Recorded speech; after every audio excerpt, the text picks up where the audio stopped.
नमस्कार साथियों, स्वागत है आप सभी का आपके अपने चैनल पर। मैं Ratnesh Pandey. VIP supremo Mukesh Sahani NDA में लगभग उनकी बात फाइनल हो चुकी है।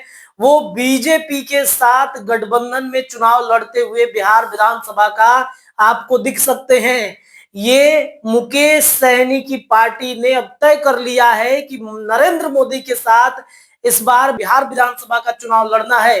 पक्की खबर है ये। नरेंद्र मोदी के साथ मुकेश सहनी चुनाव लड़ने जा रहे हैं। देखिए, ये खबर आपको मैंने 3-4 रोज पहले ही बताया था। अगर आपको याद नहीं है तो आप डिस्क्रिप्शन में जाकर उस खबर को पूरी तरीके से सुन सकते हैं, समझ सकते हैं, या फिर आई बटन पे क्लिक कीजिए। आई बटन पे क्लिक करने के बाद आपको ये वीडियो मिलेगा। तो मुकेश सहनी की लगभग डील फाइनल हो चुकी है। बिहार बीजेपी के प्रदेश अध्यक्ष दिलीप जायसवाल से उनकी मुलाकात हुई है और बाकायदा दिलीप जायसवाल ने इस बारे में मीडिया पर खुलासा भी कर दिया है। मुकेश सहनी एनडीए गठबंधन में आ रहे हैं, लगभग ये बात फाइनल हो चुकी है। दिलीप जायसवाल ने एक मीडिया चैनल को इंटरव्यू दिया और उसमें उन्होंने कह दिया कि कुछ एक दल और है जो हमारे साथ जुड़ना चाहते हैं, जो आना चाहते हैं। यानी कि अब एनडीए गठबंधन में 5 दल नहीं बल्कि 6 दल बिहार विधानसभा का चुनाव लड़ते हुए दिखेंगे। मुकेश सहनी का क्या आरक्षण जो निषादों का था उस पर बात बन गई है। क्या अमित शाह से जो दिलीप जायसवाल हैं वो मुकेश सहनी से सहमति बना लिए हैं। ये बात लगभग पूरी हो गई है और तेजस्वी यादव के साथ मुकेश सहनी अनकंफर्टेबल फील कर रहे हैं। तब से जब से जो लोकसभा का चुनाव वो लड़े थे तब से ही मुकेश सहनी के बारे में ये चर्चा चली थी कि मुकेश सहनी तो बस तेजस्वी यादव को अपने हेलीकॉप्टर पर घुमा रहे हैं।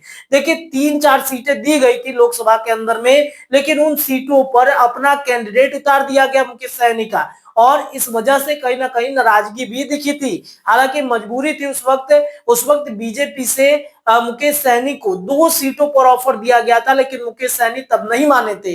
लेकिन अब चूंकि बिहार विधानसभा का चुनाव है और बिहार विधानसभा के चुनाव के पहले ही एनडीए गठबंधन खुद को मजबूत करना चाहता है और एनडीए गठबंधन की मजबूती में मुकेश सहनी जो मल्लाहों का वोट है, जो 10% का वोट बैंक है, वो अब जुड़ने जा रहा है। हालांकि मल्लाहों के वोट को जोड़ने के लिए हरि सहनी को आगे किया गया था। हरि सहनी ने जबरदस्त काम भी किया है। जो एक तरीके से कहे मुजफ्फरपुर में जो निषाद समाज के वोट वो ट्रांसफर करा पाए हरि सहनी। कहीं ना कहीं अब हरि सहनी और मुकेश सहनी जब एक साथ जुड़ेंगे तो मल्लाहों का एक जबरदस्त वोट बैंक बीजेपी के साथ जुड़ेगा। देखिए, पूर्व से ही मल्लाहों का वोट बैंक बीजेपी के साथ रहा है, एनडीए गठबंधन के साथ रहा है। चाहे वो मुकेश सहनी हो या हरि सहनी हो, महागठबंधन में चले जाए, वो कोई भी सहनी हो जो महागठबंधन में चला जाए, लेकिन वो वोट बैंक ट्रांसफर नहीं हो पाता है। मुकेश सहनी को ऐसा लगा कि लोकसभा में बिना नरेंद्र मोदी के साथ नैया पार उनकी नहीं लग सकती है। इस वजह से केवट की जरूरत है और केवट फिर से एक बार नरेंद्र मोदी के साथ आ रहे हैं।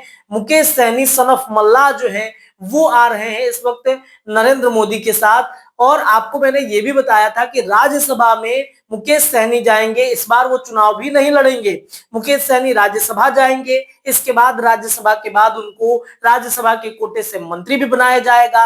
हो सकता है कि केंद्र में एक बड़ा मंत्री पद उनको मिल जाए, ये भी एक चर्चा है। और इधर बिहार में 3 से 5 सीटों पर मुकेश सहनी की लगभग बात फाइनल हो चुकी है। 5 सीटें इस बार मिलेंगी, लेकिन इस बार जो मुकेश सहनी अगर महान मान के चलिए महागठबंधन में जाते भी हैं, क्योंकि अब संभावनाएं नहीं दिख रही हैं, क्योंकि महागठबंधन में मुकेश सहनी को बहुत फायदा हुआ नहीं, बहुत लाभ हुआ नहीं। जिस लाभ के चलते मुकेश सहनी महागठबंधन में गए थे वो लाभ बिल्कुल भी नहीं मिला। फिर से उनके पीठ में छुरा भोंकने का काम किया गया। ये बात खुद मुकेश सहनी को अंदर अंदर फील होता है। और अब देखिए, मुकेश सहनी की बात लगभग फाइनल है, एनडीए गठबंधन में आ रहे हैं। तेजस्वी यादव को एक तगड़ा झटका मुकेश सहनी देते हुए नजर आ रहे हैं। इस खबर पर और भी चर्चाएं होंगी, हम आपको लगातार अपडेट करते रहेंगे। फिलहाल के लिए इतना ही, बहुत बहुत धन्यवाद।